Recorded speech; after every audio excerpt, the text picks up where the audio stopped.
سبحان اللہ و بحمدہ سبحان اللہ العظیم بسم اللہ الرحمن الرحیم۔ السلام علیکم دوستو، ہماری آج کی ویڈیو کا ٹاپک ہے روزی کا اصل عمل۔ رزق کے لیے، رزق میں برکت کے لیے، کاروبار میں برکت کے لیے، ادائیگی قرض کے لیے، یہ ہے ہماری آج کی ویڈیو کا ٹاپک۔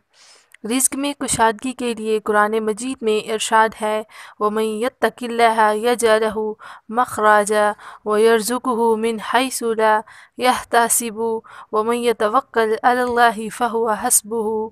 یہ سورۃ طلاق کی آیت نمبر 2 اور 3 ہے۔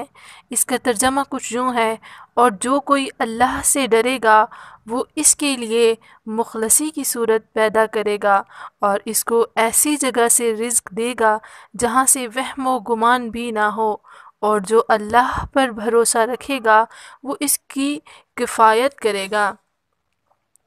مغرب کی نماز کے بعد سورۃ واقعہ کا معمول بنا لیں۔ آپ نے وظیفہ جو کرنا ہے وہ یہ ہے کہ بعد نماز مغرب روز آپ نے سورۃ واقعہ کو پڑھنا ہے اور اس کو اپنی زندگی کا معمول بنا لینا ہے۔ روزی کے معاملے میں قدرت الہی کے پھر مشاہدہ دیکھیں۔ آپ نے اپنی زندگی میں سورۃ واقعہ کو پڑھنے کا معمول بنا لینا ہے اور اس کو آپ نے مغرب کے بعد پڑھنا ہے۔ بعد نماز مغرب یعنی مغرب کی نماز ادا کرنے کے بعد آپ نے سورۃ واقعہ کی تلاوت فرمانی ہے، اور اس کے بعد آپ اپنے گھر میں رزق کی برکتیں دیکھیں۔ آپ کے گھر میں ایسے رزق نازل ہوگا جہاں سے آپ کو وہم گمان بھی نہیں ہوگا۔ انشاءاللہ تعالی ملیں گے بہت جلد ایک اور اچھی ویڈیو میں۔ اس طرح کی مزید ویڈیوز دیکھنے کے لیے جڑے رہیں ہمارے ساتھ۔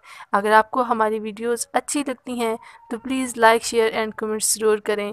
Thanks for watching, stay tune.